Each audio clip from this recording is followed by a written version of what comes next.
I'm Chris Sarowski. I'm a second year here at the Kansas College of Osteopathic Medicine, and today we are interviewing the one, the only, Tristen Young. Would you like to tell us a little bit about yourself? Yeah, so I'm second year here actually. From Flower Mound, Texas, and I'm a big time OU fan. Everyone knows me for being a Star Wars fan, so.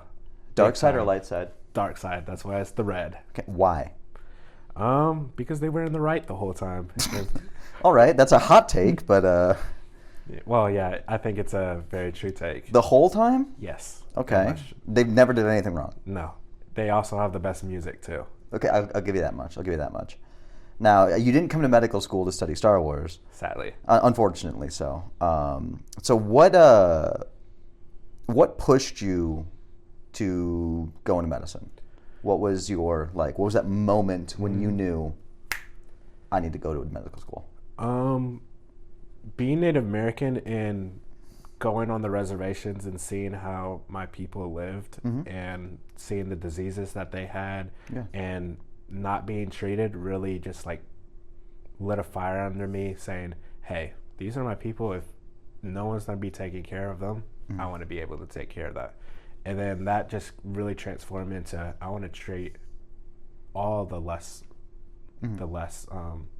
fortunate people in the same way that my people aren't getting treated. So I want to be a doctor for everyone. I love that. Is that one of the reasons that it pushed you to come to KansasCom because of the emphasis on rural medicine? Yes.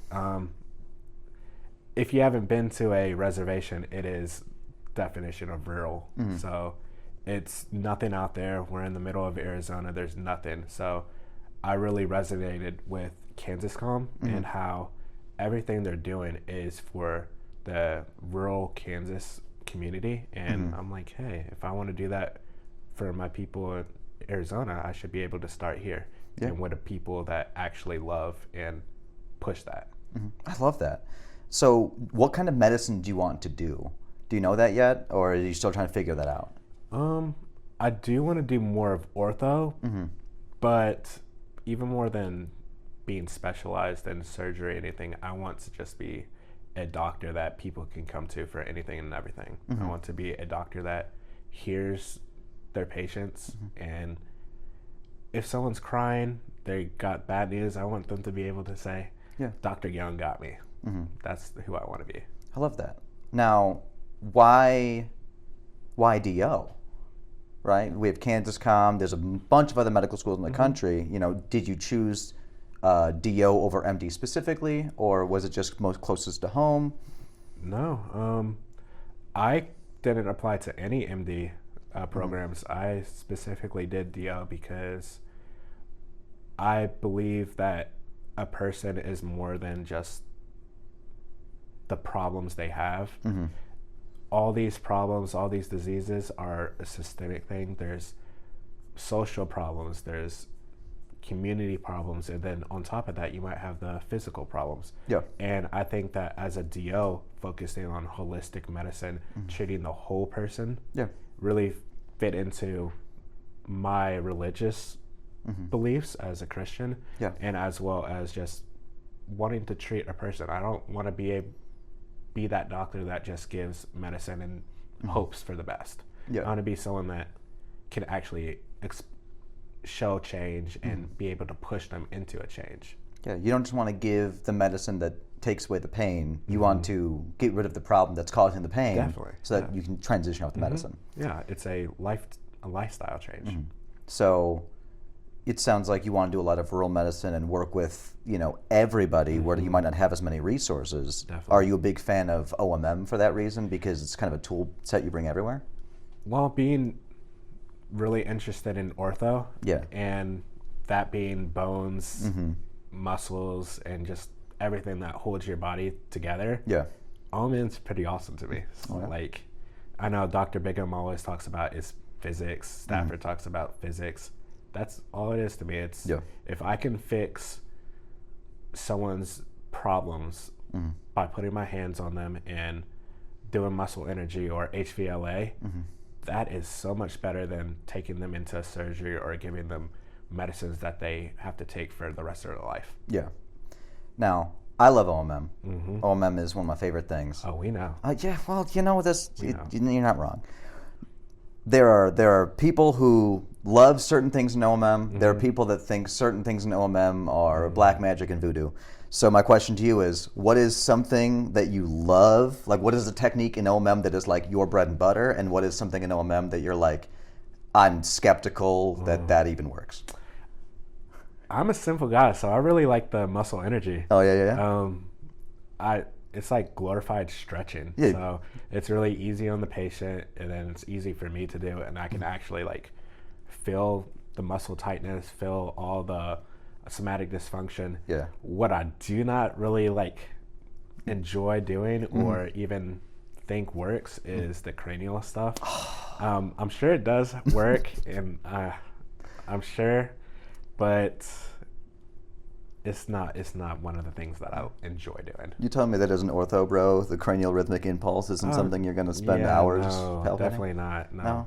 Okay, well that makes me sad. I might refer them to you. Yeah. Okay. Yeah. No, I think cranial is a little bit. It's you got to believe that you're feeling the CRI to feel the CRI, but like for the most part, gaslighting. You have to gaslight yourself and the patient. You're not wrong. You know, isn't that just mostly medicine? The placebo effect is. That is very true. Yeah, very it's great. It's wonderful. What I guess we talked about OMM and what your favorite part of that is. Aside from, say, OMM, we have been through a year and a third almost of medical school. Yeah. What has been your favorite block? I mean, is it easy enough to say MSK because ortho, or is there other things that interest you more? I really enjoyed MSK just because MSK is like what I like. I like the muscles. I like the bones. Yeah. So of course I enjoyed it, but I think I had the most fun in neuro so far. Oh yeah. Yeah. It's like MSK part 2. Yeah. It's the brain is like amazing, and everything and anything that goes wrong with the brain has either the worst symptoms or you don't have any kind of symptoms at all. So I really think that it's like a maze. There's so much that you can just like get caught up in.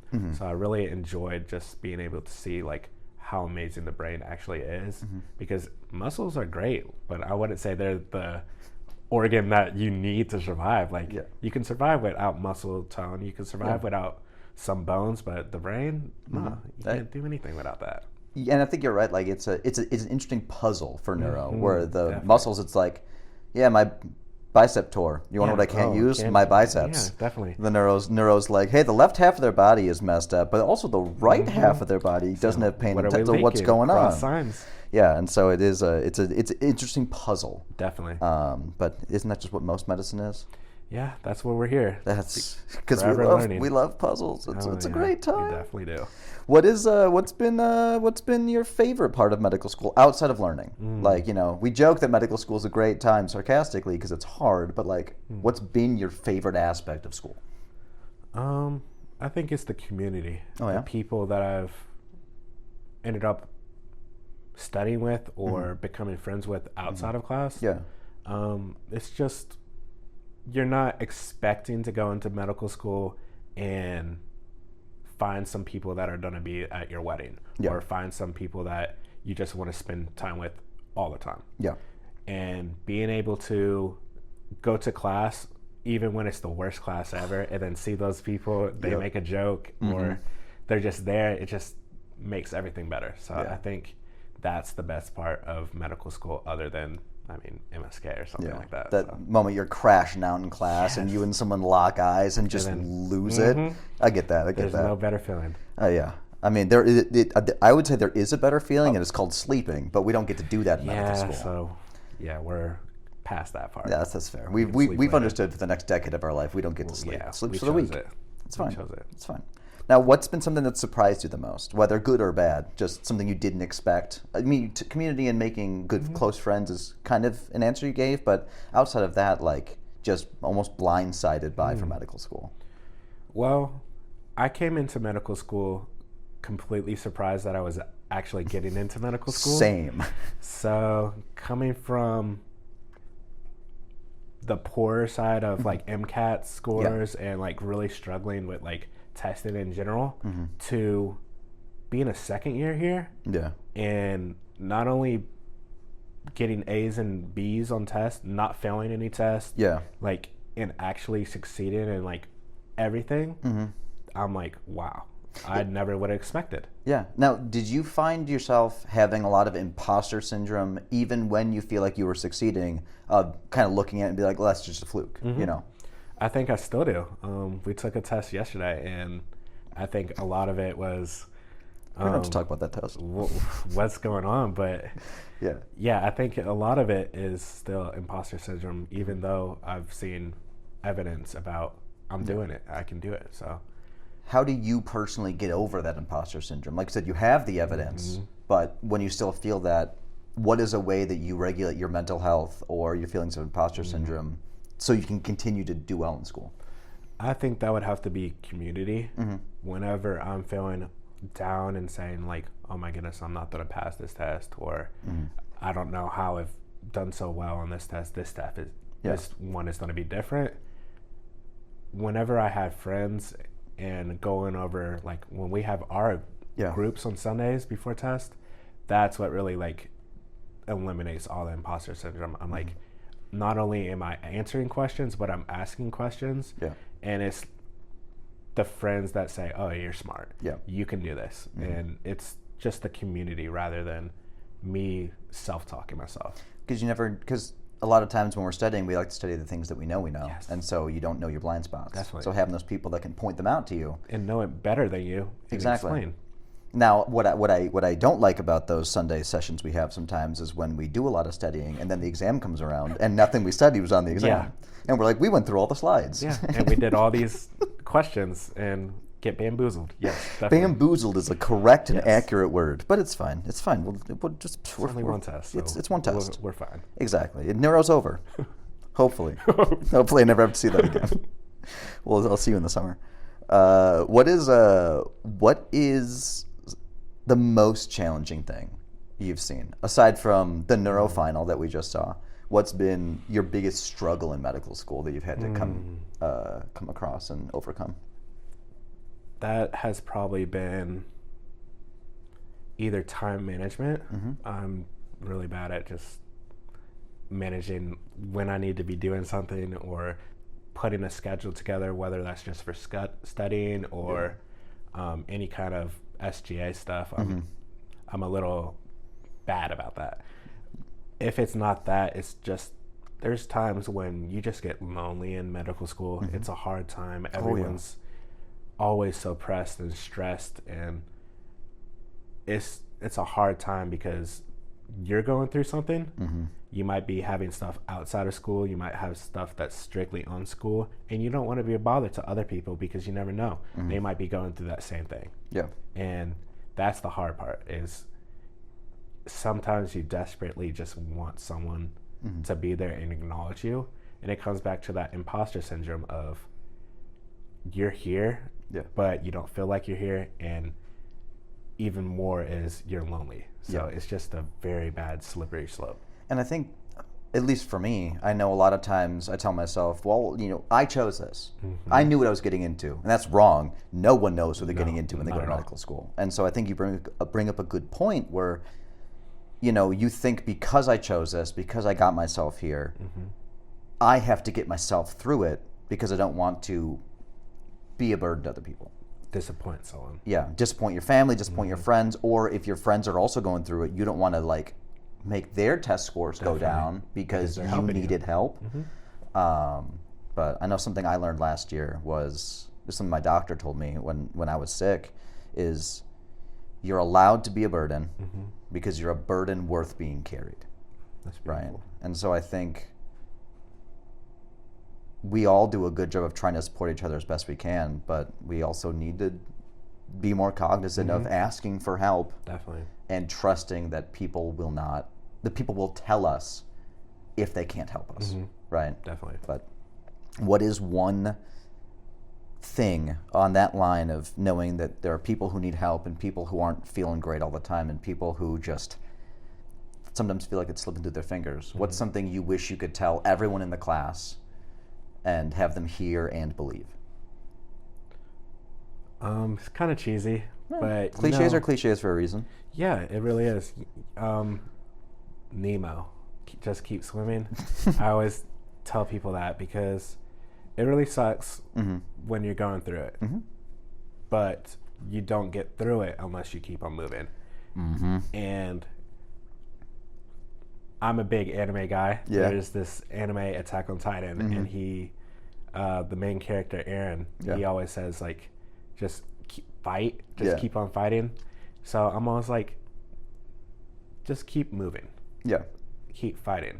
You'll get through this. It's hard, it sucks, but there really is a rainbow, and there is so much greater things beyond the immediate problems and stresses that you're going through. Yeah. And you don't have to be the strongest person because someone else can be strong with you. There's always a community. There's always everyone that's going through the same thing, whether that's someone struggling with school or struggling with stuff with family or friends, whatever it is. Exactly. There is always going to be someone that can help you. Might not be the person you expected, but there is someone. True. Now, I think that's just super important to just know that you aren't alone, but sometimes the people you want to help you aren't the people who can at that moment. Definitely. So accepting help, and help's not always going to come from the people you want it to come from. On a less serious topic, because you brought up anime, 3 anime characters that make up Tristen Young. If you had to take 3 people from fiction and say this person plus this person plus this person equals Tristen, who are they? It's got to be Luffy for Okay. the goofiness. Yep. So my favorite. Ichigo for just keep on going, keep on fighting. Yep, and that's Bleach, right? Yes, Bleach. Okay. And then I would have to say it's probably Lelouch from Code Geass. Oh, yeah? And just, I think I'm a smart guy, and Lelouch is a smart guy. Yeah, I mean, you're in medical school, so... Yeah, so I have to be. So I think those are my favorite characters, and I think they encompass who I am, too. I like that. I like that a lot. Thank you. Favorite anime quote? Ooh, well, I would have to go with the one that I said earlier because I have a tattoo of it. Well, It's just... Okay, second favorite anime quote. Well, I don't know. There's so many. It would probably be... It's a sad one from Fullmetal Alchemist. You probably know, like, when Hughes... Oh, spoiler, sorry. I know what you're when going. someone dies in the thing and it starts raining and he's like... it's a bad day for rain. It's a bad day for rain. Yep. That's my favorite. Even though it's a sad one, but it's like... Yeah. It hits. Oh yeah, It's a good one. It's just it's one of those ways you can tell your friends that you're sad because in that scene it's not raining. No, it's not. And so the person looks up and they're like, "What do you mean?" And then they look and they see the strong characters crying. Right. And so it's a terrible day for rain. I thought about getting that tattooed. Yeah. But Full Metal Alchemist Brotherhood is my favorite anime. Great. Oh, I know. Yeah. Oh yeah. Other than Girls on Pants. We can cut that. Girls und Panzer is a hilarious anime about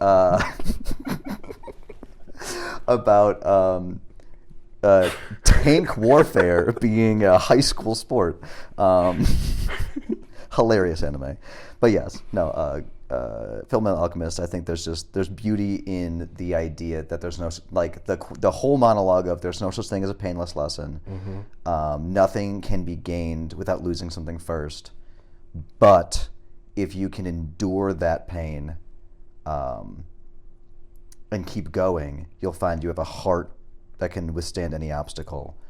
A heart made full metal. I think that's medical school. Yeah. Exactly, medical school. Yeah. But that's the and it's life. Yes, but the difficult thing about school is you don't want to have a heart made of metal. You don't want to lose your empathy. No, you don't. You don't want to become a physician that's cold. And so how do you, through all this pain, through all this stress, through the awful environment that just is medical education because of its rigor, how do you maintain your joy and empathy through the struggle? first would definitely be going to church and Bible studies. Yeah. Of course, that's self-explanatory, but other than that, it is sacrificing my time and my effort to serve other people, whether that's volunteering in the school or if it's volunteering outside the school. I'm part of the baby cuddling program, and then I've gone to the food bank. So there's some ways that even when things are going terrible, stress, bad scores, whatever it may be, being able to pour out my soul and help other people and be able to show love to people that maybe don't have love right then. Yeah. That keeps your heart soft, and that empathy is what's going to make any one of us a good doctor, because if you don't have empathy, what's the difference between you and an AI or True. you and anyone else? Yeah. We're here to be able to break down barriers and be able to tell someone the bad news and stay in there and let them cry. Yeah. Cry with them. Whatever they need. That's what being a doctor is. Yeah. It's about crying Yes. with your patients. You don't need to always be the one to heal your patient, but to give them that helping hand they need to walk across the finish line, right? And because for the most part, we can't do it for them. No, you can't. I can reset your leg, but you have to heal it. Yeah, you have to keep on going. Yeah. And they just need that push. Now, I think you've brought up a lot of your motivations about wanting to help others, wanting to help your community. Do you feel represented in medicine? And if so, how do you feel represented in medicine, and how would you like to change your representation in medicine? Well, if we're going or just from your culture and whatnot. Yeah, if we're going from cultural or race wise, last I checked, there was only 0.04% of Native Americans that are actually physicians.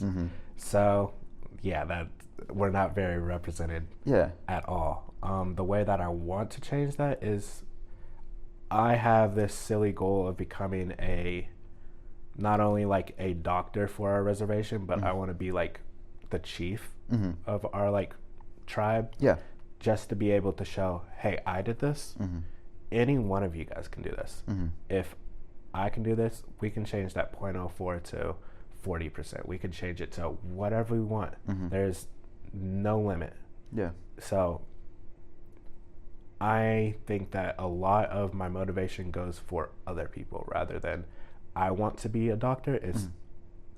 I'm becoming a doctor to help other people get to where they want to be. I think it's the idea of being an example, not just an exception. Definitely. Right? To show them, I did this, so you can too, not I am one of a million. I'm sorry you couldn't do this. You want to encourage other people to take the same route. Definitely. Trailblazer.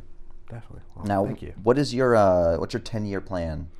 You become a doc. Is it finish school, do ortho residency, and then immediately become chief?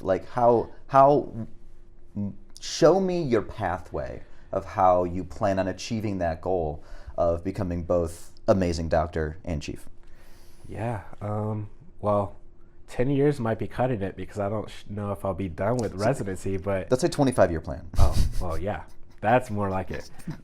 I would say I want to be able to finish residency, finishing my fellowship, which I want to do for pediatrics, and then be able to open my own place. Yeah. And I then want to work on the hospital that's on our reservation. Yeah. So I'm not sure if in that timeline I want to open up my own clinic and be able to open it up to the minority community and the less fortunate people. Yeah. Or if I just want to go straight into being a doctor and then going into potentially running for a chief. But either way, I do see myself advocating for not only my tribal companions, but anyone and everyone. What would you say on your journey are your most important values? What are your 3 core values if you had to pick 3? Values that I hold? That you hold that make you Tristen and that will make you specifically the type of doctor only Tristen Young can become. I would have to say that it all circles, love Mm-hmm. is definitely, love is probably the biggest one. Confidence. Mm-hmm. And then last one would probably be loyalty, because I think that going back to the thing about if you have a patient that gets bad news, or it might not be your patient, Yeah. but being able to call them, being able to, hey, I know you're going through this. Do you need a meal? Yeah. Like, I don't care if I'm a doctor, spent 20 years being a doctor. Mm-hmm. That person that is hurting is a human. Yeah. There is no hierarchy at any of that stuff. I want to be someone that anyone can call, and I think that is loyalty. Like, you're not going to change up just because of who you are. I don't think that I'm any better than anyone else. Yeah. I think there's a beautiful Carl Jung quote that says, when your time comes to touch another human soul, be just another human soul. Definitely. When it's your time to heal somebody, don't come to them from a place of hierarchy. Just be a human. Yeah. Trying to help another human. That's how we're going to make change. You have to be human to human. I love that. Now, I think we've gotten into the depth of the deep recesses of Tristen Young. Yeah, So let's pull that out a little bit. Definitely. Let's do some fun stuff. What's the weirdest thing that's happened to you in medical school, or the funniest moment you've seen? Ooh, funniest thing, that would have to be probably Matt Epler's presidential speech. Oh, okay. Yep, that happened. I've known Epler for almost a decade now, Yeah. so I always expect some crazy stuff to come out of his mouth. But for him to get up there and be serious about it and do the speech that he did, that was a moment that I will never forget. And it was a great, weird, but funny time. It was definitely something I'll never forget, and it was. But the more you meet him, and you realize that he's just funny and weird, and that's just him. That's just him. He's a good guy. Yeah. He's a lover. So Exactly. What is a medical fact you'll never forget, even if it's useless on boards? probably Dr. Jaw's 5 half-lives. 5 half-lives. Yep. What is the theme song that you use to pump yourself up before tests? Rumbling from Attack on Titan. Yeah. Okay. Yeah. I think there's a lot of anime playlists that just provide the hype. Mm-hmm. Definitely. It's my workout. Right. Same thing. Let's see. You have 30 seconds to teach me something you've just learned. Go. Okay. So if we're going to talk about brainstem strokes, the first thing to know and look for is you want to look for cross findings. Okay. So that means you'll have either your left or right side of your face affected, and then it'll be the contralateral extremities and body. Mm-hmm. So if I have my left face affected and my right body affected, that means that it is localized to the left side of your brainstem. So there's this rule of force where you have 3 sections of your brain: midbrain, pons, medulla, and the numbers that divide into 12 are in the midline. That means motor and stuff that you use, so your eye movements, your tongue movements, that kind of stuff. 3, 4, 6, and 12. Those are midline. All the other cranial nerves are lateral. Bam. That was like a minute, but I'll take it. Perfect. That was good enough. This man passed neuro. Hopefully. Yeah, hopefully. I mean, I'm in the same boat. I hope I pass neuro. What is your small celebration for surviving the test yesterday? Played some Helldivers. Ooh, great game. That was a good time. Sometimes medical school feels like Helldivers. Oh, definitely. Yeah, it's just overwhelming. Oh yeah, you just drop in and go for the best. What is something you wish people outside of medical school understood about medical school? I think they understand that it is hard, but I don't think they understand how much we're giving up. Ooh, what's the biggest thing you've given up? Time with my family. I love my family so much. Like, if I could just be with them and be home all the time, I'd be the happiest person. But of course I can't do that. So it's the time away from loved ones. I think that's one of the hardest parts of medical school. Definitely. Because it's quality time that we don't have any time in medical school. No, we don't. And to now not also have that support, like you've talked about, sometimes medical school can feel really lonely and you don't have that love around you. It's not only difficult because the curriculum is hard, it's difficult because you don't feel like you have that warm support you've always had. So I think that's about time. So I would like to ask the final question of just what are your last words of wisdom? What is something you want everyone to know, either about you, about medical school, the world, you know? What is your send-off message? I want to say this to the camera. Go for it. You are enough, and love yourself. You can't make it through without loving yourself first. You can't fill up other people's cup if your cup is empty. So take care of yourself, and you will make it through. All right. Well, this was great. Thank you so much, my guy. Thank you. Oh, that was terrible. We're going to recut that. Thank you, my guy. Thank you.